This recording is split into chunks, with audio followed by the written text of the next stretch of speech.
전에 제 친구 목사랑 이야기를 하는데 자기 교인 중에 한 교인이 서울 시내 한 병원에서 근무하는 의사가 있다 그래요. 그런데 목사님께 이런 얘기를 하더래요. 목사님, 제가 병원에서 근무하다 보니까 자식은 필요 없다는 생각을 하게 될 때가 있어요. 그러더래요. 그래서 목사님이 그게 무슨 말이냐 그랬더니, 대개 자식이 아파서 병원에 오면은 그 부모들은 의사를 붙잡고 제발 좀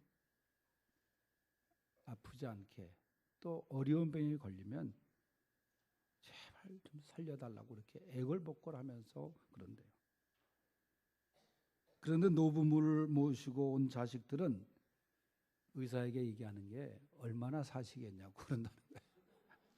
예? 얼마나 사시겠냐고.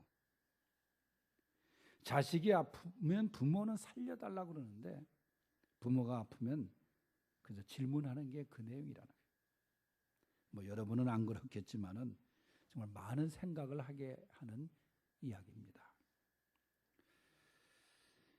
얼마 전에 65세 이상 되신 부모님을 상대로 자녀들에게 가장 말하기 싫은 것 3가지를 요약해서 발표를 했습니다. 첫째가 뭐냐면은 아프다는 말을 하기 싫다는 거예요. 자녀들 앞에서 나 아프다. 혼자서 끙끙대는 한이 있어도 자식에게 아프다는 말을 하기 싫다는 거예요. 두 번째 하기 싫은 말은 나 외롭다. 혼자 사는 과부든 허랍이든 간에 외로워도 외롭다는 말을 하지 못한다는 거예요. 세 번째는 용돈 달라는 소리를 하기가 어렵다는 거예요. 예. 교회에 가서 무료 급식하는 데 가서 밥을 먹고 차비가 없어서 뭐 요새는 지하철은 뭐 공짜로 타는 연령이 있습니다만은 걸어다니는 한이 있어도 자식들에게 용돈 달라는 말 하기가 어렵다는 거예요. 한평생 부모들은 자식을 위해 돈을 썼으면서도 자식들에게 용돈 달라는 소리는 차마 못한다는 거예요. 여러분, 이 이야기를 한번 깊이 생각해 볼 수 있길 바랍니다. 혹시 부모님을 모시고 사시는 분들이 있으면, 그리고 생전에 계시는 분이라면 이 3가지를 한번 생각해 보세요. 미리미리 챙겨 드릴 수 있길 바랍니다. 우리 모두가 다 한평생 뭐 사는 게 아니잖아요.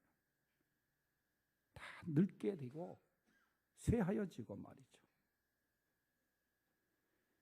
연세가 많아지면 힘이 없고 능력도 없고 분별력도 없기 때문에 때로 업신여기기가 쉽습니다.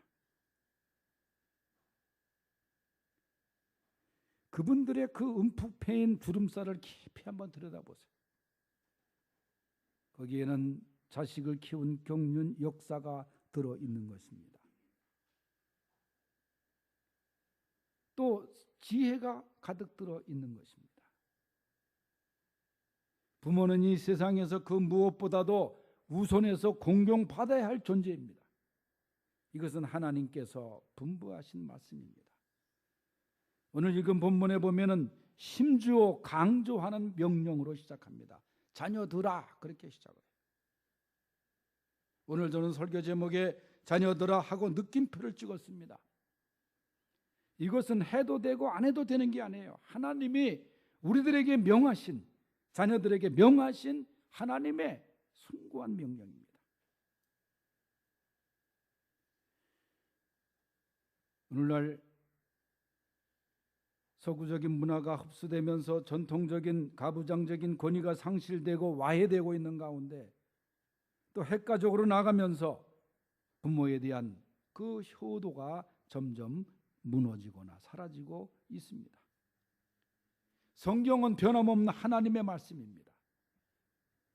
오늘 성경은 자녀들에게 명령을 합니다. 자녀들아, 자녀들아 하면서 너희 부모에게 이렇게 하라.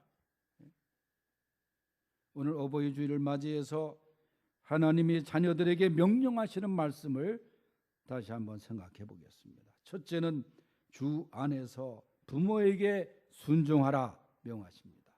다 같이 1절을 읽겠습니다. 시작. 자녀들아 주 안에서 너희 부모에게 순종하라. 이것이 옳으니라. 아멘.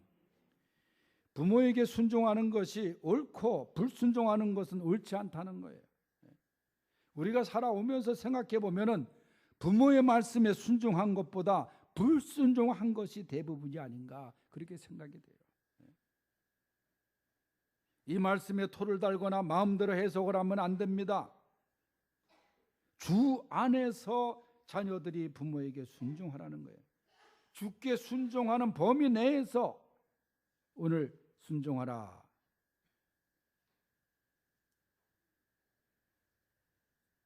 당시 바리새인들은 부모에 대한 효의 문제를 하나님에 대한 봉사와 결부지어 생각을 했어요. 여기서 나타난 문제는 효보다 하나님에 대한 봉사를 우선순위에 두었기에 부모를 무시하는 경우가 많았습니다. 부모에 대한 효도가 요구되는 곳에서 우리들은 거기에 하나님께 드림이 있어야 되는 거예요. 효도의 책임을 회피하여서 예수님으로부터 책망을 받았던 바리새인들입니다.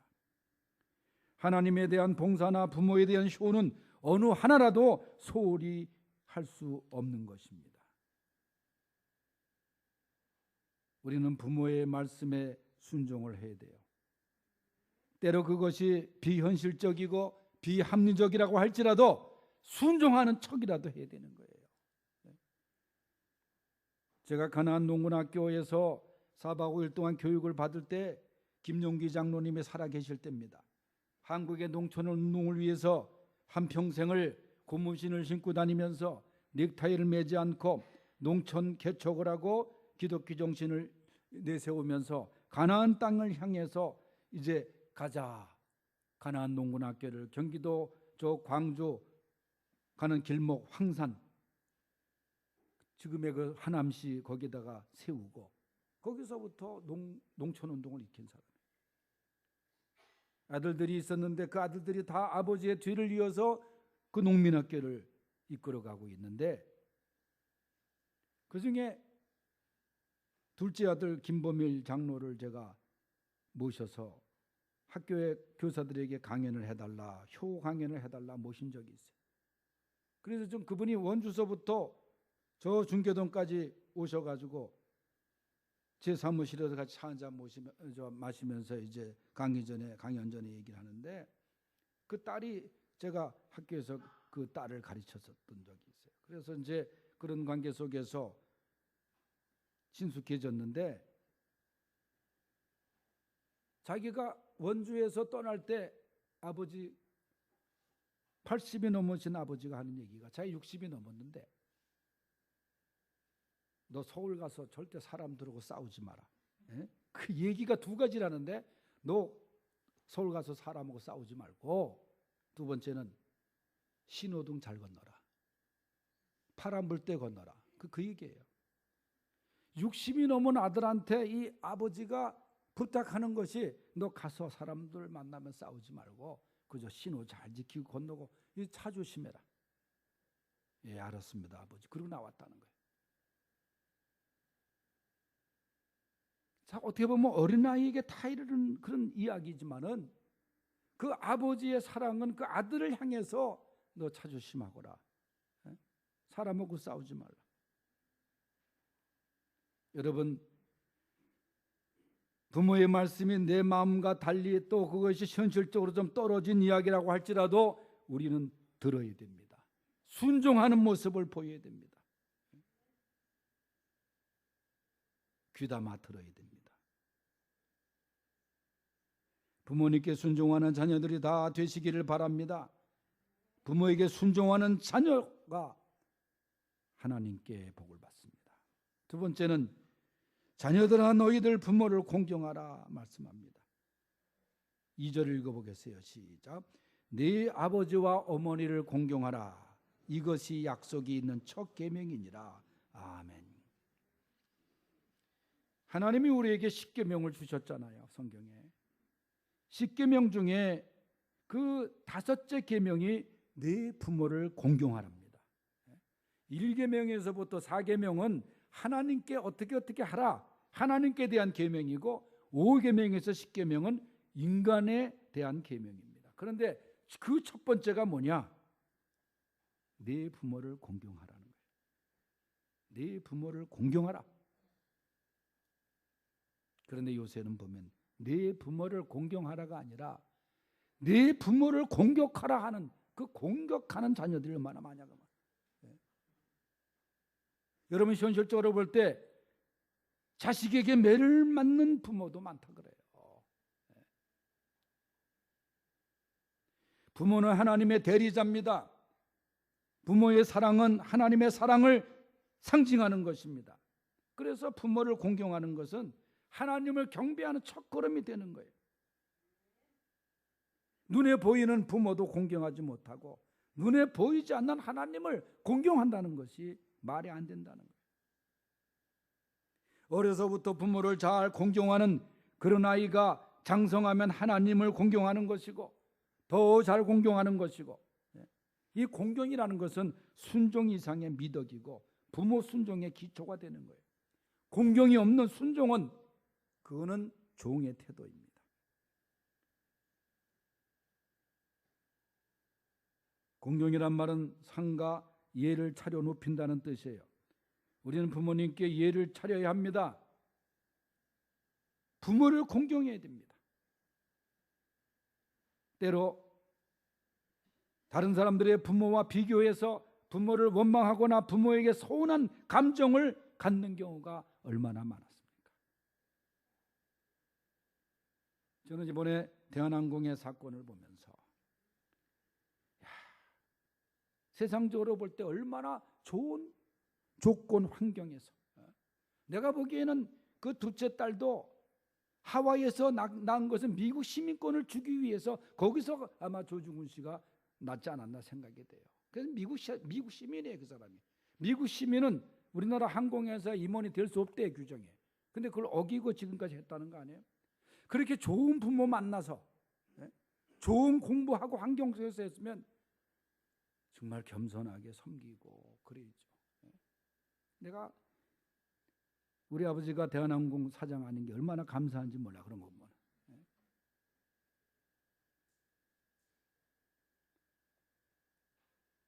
여러분, 부모 공경 없이는 어느 누구도 행복할 수 없습니다. 어느 가정도 불행에서 벗어날 수 없습니다. 부모는 자녀를 위해서 모든 것을 아낌없이 희생한 분들 아니에요. 다 죽어도 더 이상 줄 것이 없어서 지나고 보면 틀린 부모가 없습니다. 여러분, 좋은 자녀가 되어야 좋은 부모가 될 수 있는 거예요. 이거 한 가지만 생각해 보세요. 내가 지금 부모에게 하는 행동을 내 자녀들이 똑같이 본받는다면 그 생각을 한번 해보세요. 내가 지금 부모에게 하는 행동을 자녀들이 똑같이 따라서 한다고 하면 한번 생각해 보세요.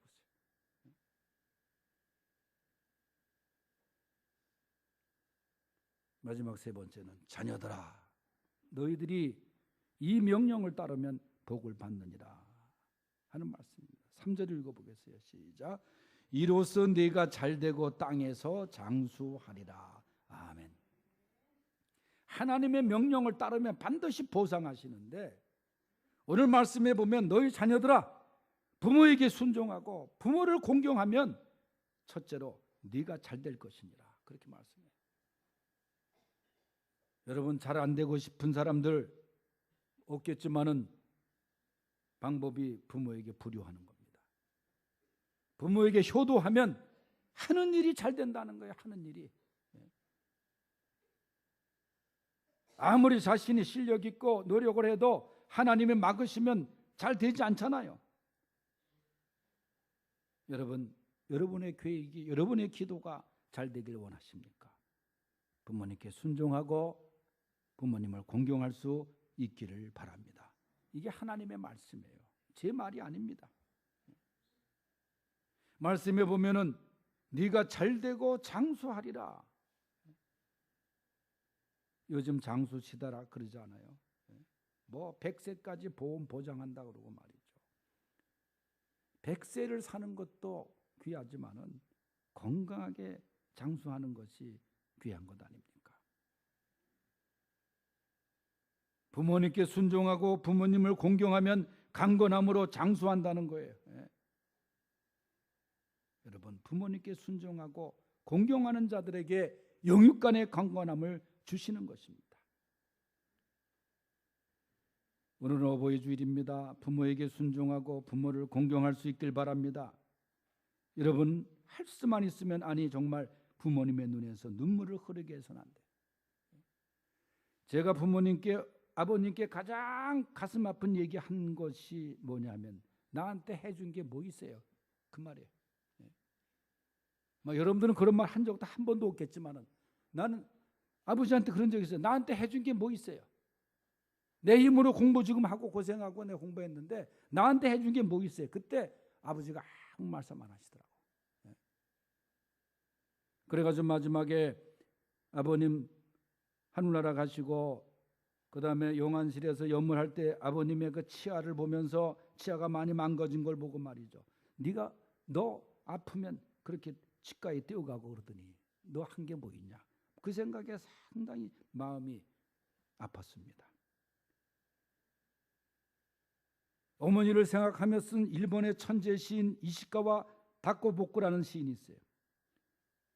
이 시인이 짧은 시를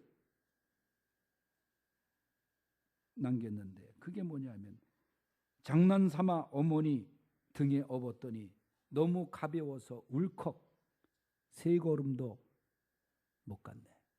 이 시예요. 장난삼아서 엄마 나 한번 업어볼게 하고서 어머니를 업었는데 이게 종이장같이 작은 거야. 가벼운 거야. 너무나 그때 너무나 울컥해서 세 걸음도 걷지 못했다는 거예요. 허영자라는 우리나라 시인도 너무 가볍다라는 짧은 시를 썼어요. 나 아기 적에 등에 업어 길러주신 어머니 이제는 내 등에 업히신 어머니 너무 조그맣다. 너무 가볍다. 어머니는 사그라지는 재처럼 자식들 때문에 점점 사그라져. 해가 갈수록 점점 작고 가벼워지는 그분들의 그 모습 속에 울컥 눈물을 나게 했던 그 어머니의 이야기를 시로 표현한 겁니다. 어린 시절은 견고한 성체처럼 당당하셨던 분들 아닙니까? 작년 말 한 어머니가 세상을 떠나면서 자녀들에게 남긴 유서 한 장이 이 사람들의 가슴을 뭉클하게 했던 일이 있습니다. 전라남도 광주에 사는 70대 노모가 산남 일녀 자식들에게 남긴 그런 유서였습니다. 암으로 1년가량 투병하다 성탄절을 앞두고 78살의 어머니가 죽기 전에 짤막한 유서를 14줄의 유서를 자녀들에게 남겨줬고 그 유서를 발인 예배 때 읽으면서 자식들과 많은 조객들이 눈물을 쏟았던 어머니의 유서입니다. 그 어머니는 40대 초반에 시청 공무원이었던 남편을 암으로 먼저 세상을 떠나보낸 후에 35년간을 수절하면서 소천하는 그날까지 자식들만을 바라보며 살아왔던 어머니입니다. 그 어머니의 유서의 내용이 이렇습니다. 자네들이 내 자식이었음을 고마웠네. 이 전라도에서는 자네들이라면 높임 그런 말입니다. 자네들이 나를 돌보아 줌이 고마웠네. 자네들이 세상에 태어난 나를 어미라 불러주고 전물려 배부르면 나를 바라본 눈길에 참 행복했다네. 지압이 이로 세상 무너져 험한 세상 속을 버틸 수 있게 해줌도 자네들이었네. 병들어 하나님 부르실 때 곱게 갈 수 있게 곁에 있어줘서 참말로 고맙네. 자네들이 있어서 잘 살았네. 자네들이 있어서 열심히 살았네. 딸아이야 맏며느리 맏딸 노릇 버거웠지. 큰애야 맞이 노릇 하느라 힘들었지. 둘째야 일찍 어미 곁 떠나 홀로 서느라 힘들었지. 막내야 어미 젖이 시원치 않음에도 공부하느라 힘들었지. 고맙다. 사랑한다. 그리고 다음에 만나자. 2017년 12월 엄마가. 이 유서를 남기고 어머니는 하늘나라에 갔습니다. 이런 분이 바로 우리들의 어머니이십니다. 기도하겠습니다.